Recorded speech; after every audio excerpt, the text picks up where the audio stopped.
Gosh, you guys, I don't know why this gave me Erika Jayne Girardi season 13 vibes, but it did. So I pulled it out of the closet. I bought this at auction, hammered at the MTV Awards. And it was with this black and green mink that came with it. And actually, I sold the mink because I was like, who the hell's wearing a green mink? And I kept the jumpsuit, but it's just very ugly. But let me show it to you because I said, this is the only time I'm ever going to wear this thing. So can I pull it off still? Goodness. Well, I think I'm going to take this ridiculous outfit off now, but I thought I'd share it with you. Put us in that reunion mood, right? Okay, so I have some tea. A lot of fans have been talking about Crystal Minkoff meeting Rob Minkoff when she's like 15 years old and thinking that Dorit said the child bride comment in her confessional video to attack Crystal and call out this gossip because she knows it secretly and wanted to get it out there. Well, first of all, Crystal and Dorit like each other. It was hard to tell in the reunion tonight, but Crystal at least likes Dorit and thinks Dorit isn't really ill-willed. That she, although came off kind of like shit on the reunion tonight, is actually a really thoughtful, nice person, which I think does come across that she is, okay? Long-winded, but certainly not like a vicious person on the show. Although she may be changing her tune because the show can do that to you over time. You get like people mess with you, betray you, and then you're finally like, you know what, screw it. I'm going to abandon my core character and just eviscerate, I think Erika uses that word, people. Anyway, I wanted to set the record straight because this gossip was going around and I did get the tea on it. The gossip was, we all know why Dorit said the child bride thing. I have a screenshot from Kimberly Beck Clark's Facebook in 2013 where she posted a picture of her son Miles in 2005 with Crystal, who used to babysit him. She commented on her picture, oh wow, I was 15 then. I love Miles. And if you know how old Miles Clark is, then you know he would be 5 in 2005. So Rob met her as a teenager working for Kim, Kathy Hilton's ex-sister-in-law, when she was 15 and waited until she was 18 to marry her. Sorry, but stuff like this is disgusting and dark. So actually in 2005, Crystal Minkoff was graduating college. So she wasn't as young as everybody thinks.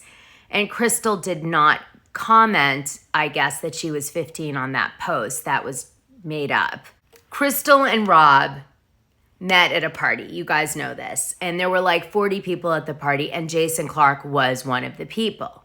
Also, Kim Clark mentioned in the Facebook is Crystal's good friend. And to be clear, Crystal met Rob in 2003.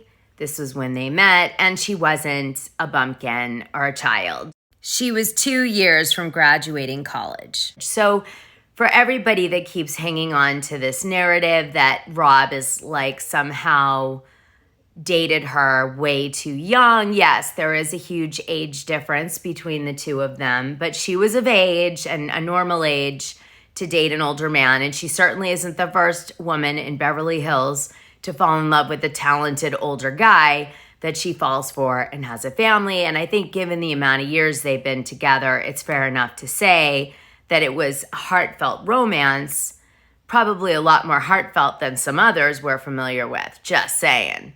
Now, you guys know I was one of the last people to hold out about Kyle, and I gave you my reasons as to why on the many occasions I hung out with her, I did not think that this rumor or gossip about her and Morgan Wade was true. But I have to say that butt rub really converted me. And no matter what she's saying, I'm thinking maybe she just doesn't want to come out about it. And so we should respect that and not keep trying to push her out of the closet if she's not ready to go.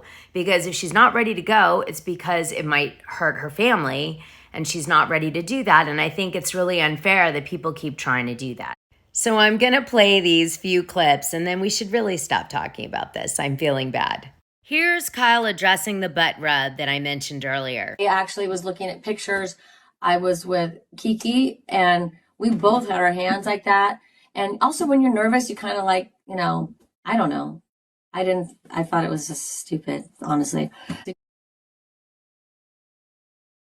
Kyle Richards also listened to the Dumois blind where she was asked, are you going to come out of the closet for in a big magazine article with Morgan Wade, which was the rumors and Du's crowd gossip site?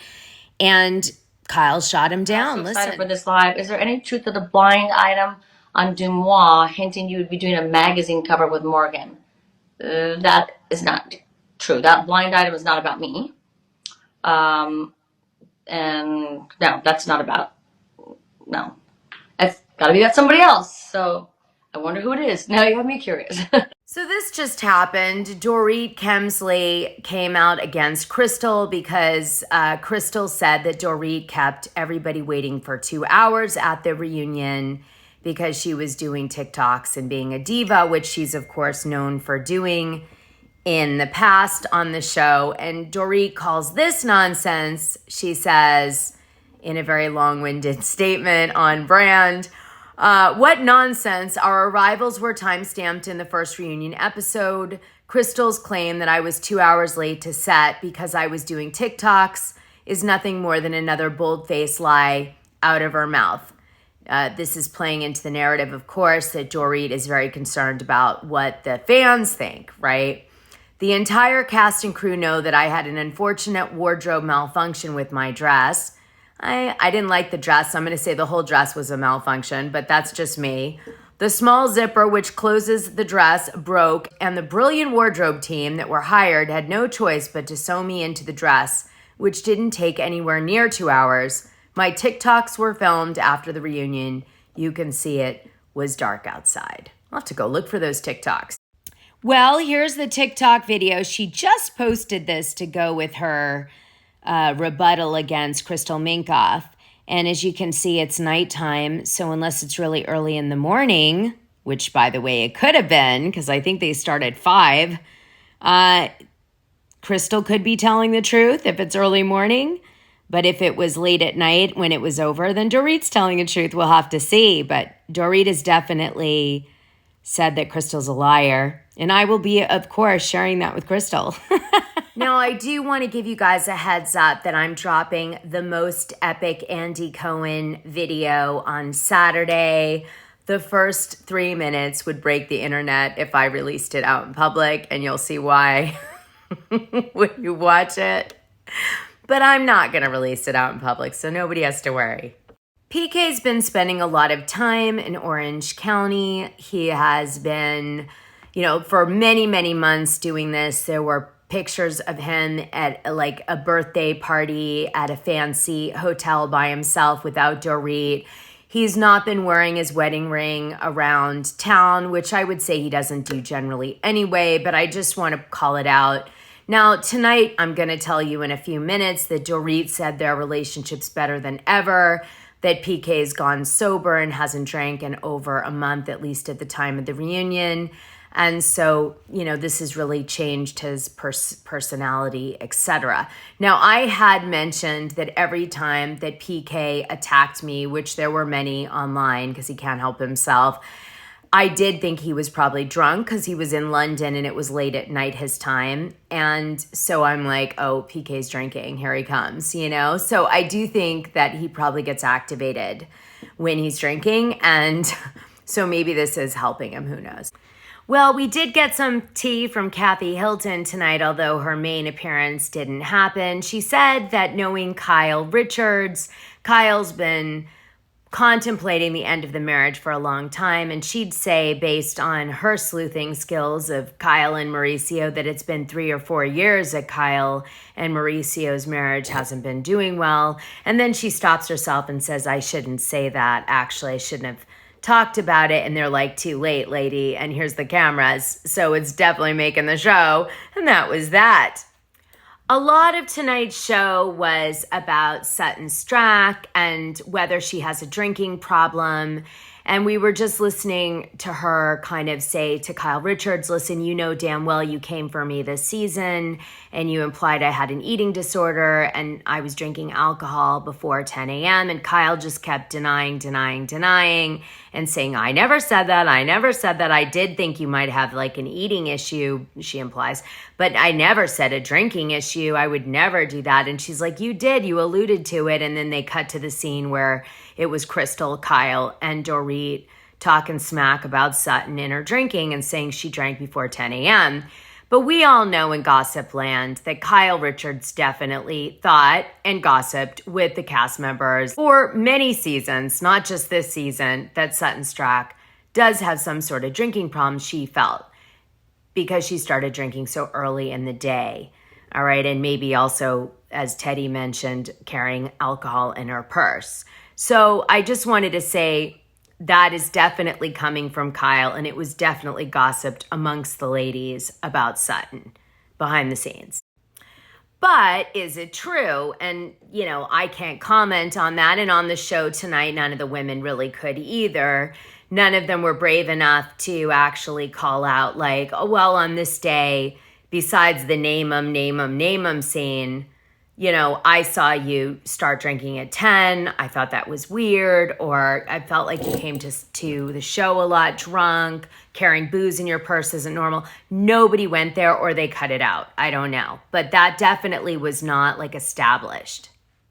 And the overall feeling of Kyle Richards on the show is she's really rehearsed and she's not really being honest. That's what it feels like. She's listening to what the women are saying and she's coming up with clever answers for things, but she's not just saying, hey, listen, my husband had a nervous breakdown, because he did, because he just said that on his Netflix show, and him and I weren't seeing each other, and we lost our intimacy and our marriage fell apart, and I just couldn't acknowledge it on TV. I was too upset and scared, and I didn't want to have people chime in on it, and she didn't say any of that at the reunion, although she has said that on some talk shows since. And the main tactic that the women use a lot on tonight's show is trying to show that each other are hypocrites in their own lives about what they're saying about other people. That got a little old for me. I was kind of like, could someone just own it and move on? Now, Erica always owns it, and you can really appreciate that in her. But there's also something very deadpan about that. It would be nice to have her maybe mix it up a little bit more than just like accepting, yeah, I'm a bitch. And so what's it to you? You know, like maybe a little more depth. It's like we only have extremes. We have deniers, deflect, reflex, whatever the hell that term is. And then you've got Erica Jane already owning it like deadpan and there's nowhere it can go because it's like, there it is. It's, you know, I'm a bitch and, right? Like, okay, right. I'm going to use this one because it's a pretty robber's mask. We're talking about Dorit's robberies now in the reunion. Some of the fans question why Dorit Kemsley had $10,000 in her purse away from her in cash. And Dorit said she was allegedly followed to Marshall's and she had gotten the $10,000 from the bank and was going straight back to give it to her staff. And she thought she was going to go get like some sort of boxes at Marshall's on the way, maybe to make the money look better or something when she handed it out. And that was her reason for having 10 grand on her. It still stinks to high heaven as the strangest story ever and not very intelligent, especially given that she's been robbed so many times. This is the third time, or even fourth. I've heard a rumor of another one. So it's a lot.